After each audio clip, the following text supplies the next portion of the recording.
कि सर हम कौन कौन से टॉपिक्स आ रहे हैं, तो उनको पता होना चाहिए आपके कौन कौन से टॉपिक्स आ रहे हैं। अब बच्चों के डाउट आता है कि इन टॉपिक्स को सर हम पढ़े कैसे। जैसे आपने पूरा टॉपिक पढ़ लिया कोई भी, फिर आपके कुछ जो डाउट रह जाते हैं उनको कभी भी नेग्लेक्ट मत करो या फिर उनको इग्नोर मत करो। क्यों? हेलो दोस्तों, स्वागत है आपका सिंह कोरिया एजुकेशन के यूट्यूब चैनल पर। मेरा नाम है योगेंद्र।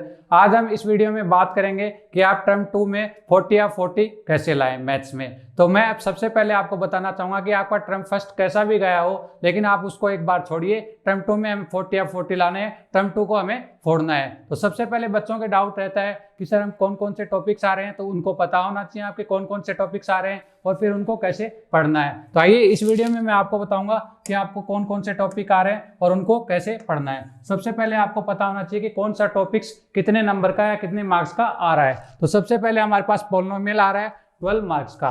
फिर हमारे पास आ रहा है क्वाड्रिलेटरल, सर्कल और कंस्ट्रक्शन मिलके 15 मार्क्स के आ रहे हैं। फिर हमारे पास आ रहा है surface area and volumes 9 marks का आ रहा है। फिर आपको पता है कि प्रोबेबिलिटी आ रही है 4 मार्क्स की। ये टॉपिक्स हैं हमारे। सबसे पहले आपको पता होना चाहिए कि कम समय में ज्यादा मार्क्स कैसे ला सकता हूं मैं। तो सबसे पहले आप पॉलिनोमियल चैप्टर को उठाइए और जो हमारे 12 मार्क्स का है वो बिल्कुल कम टाइम में प्रिपेयर कर सकते हैं उसको।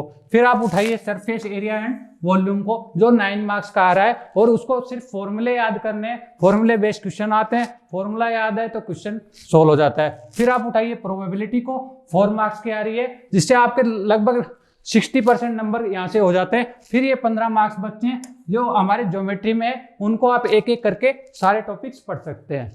अब बच्चों के डाउट आता है कि इन टॉपिक्स को सर हम पढ़े कैसे। तो इन टॉपिक्स को आपको कैसे पढ़ना है, सबसे पहले किसी भी टॉपिक को पढ़ने की शुरुआत करने से पहले उसका बेसिक्स पढ़ो।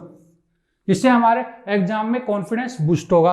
फिर उसके पढ़ो एग्जाम्पल क्लियर करो, ताकि कई बार तो पेपर में क्वेश्चन के जगह एग्जाम्पल ही आ जाते हैं, ताकि डायरेक्ट पूछ लेते हैं एनसीईआरटी बुक्स के एग्जाम्पल, तो उसको आप कॉन्फिडेंस बिल्ड होगा आपका कि एग्जाम्पल सोल्व करने से। फिर उनकी एक्सरसाइज करिए आप।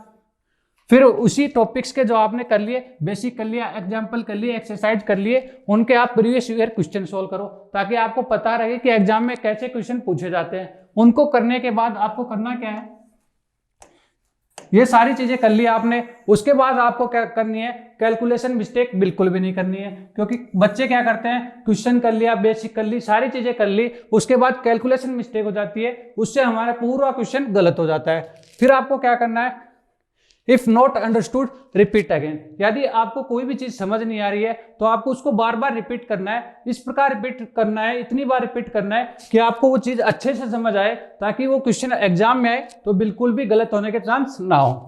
फिर आपको क्या करना है, यदि आपने कोई भी टॉपिक पढ़ लिया है, आपको एक बार पढ़ लिया, 2 बार पढ़ लिया, उसका रिविजन जरूर करना है एग्जाम तक। रिवाइज कर लिया, बार बार करना है, ताकि ऐसा याद हो जाए वो टॉपिक हमें कि हमारे फुल 40 या 40 मार्क्स आए। फिर हमें क्या करना है, अवॉइड स्ट्रेस करना है। यानी हमें किसी चीज का स्ट्रेस तो लेना ही नहीं है, क्योंकि स्ट्रेस लेंगे तो हम पूरा कॉन्फिडेंस या फिर जो हमारा कंस्ट्रक्शन पावर है पढ़ने का वो कम हो जाता है। इसलिए हमें स्ट्रेस तो बिल्कुल लेना ही नहीं है। फिर क्या करना है हमें, जैसे आपने पूरा टॉपिक पढ़ लिया कोई भी, फिर आपके कुछ जो डाउट रह जाते हैं उनको कभी भी नेग्लेक्ट मत करो या फिर उनको इग्नोर मत करो।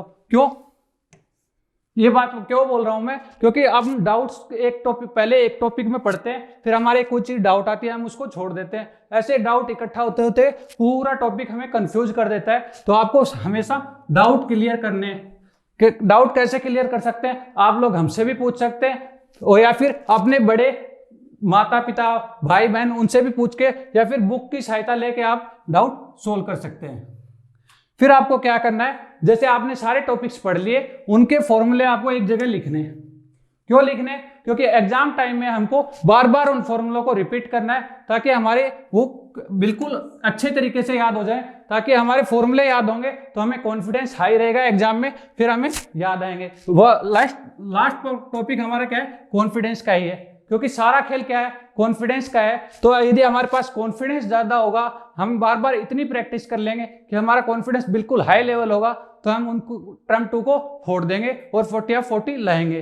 यदि ये वीडियो आपको पसंद आई हो, सारी चीजें समझ आई हो, तो अपने दोस्तों में भी शेयर करना। क्यों करनी है, क्योंकि हमें हमारे दोस्तों के भी 40 या 40 लाने हैं। यदि ये वीडियो अच्छी लगी हो तो वीडियो को लाइक करना और चैनल को सब्सक्राइब करना।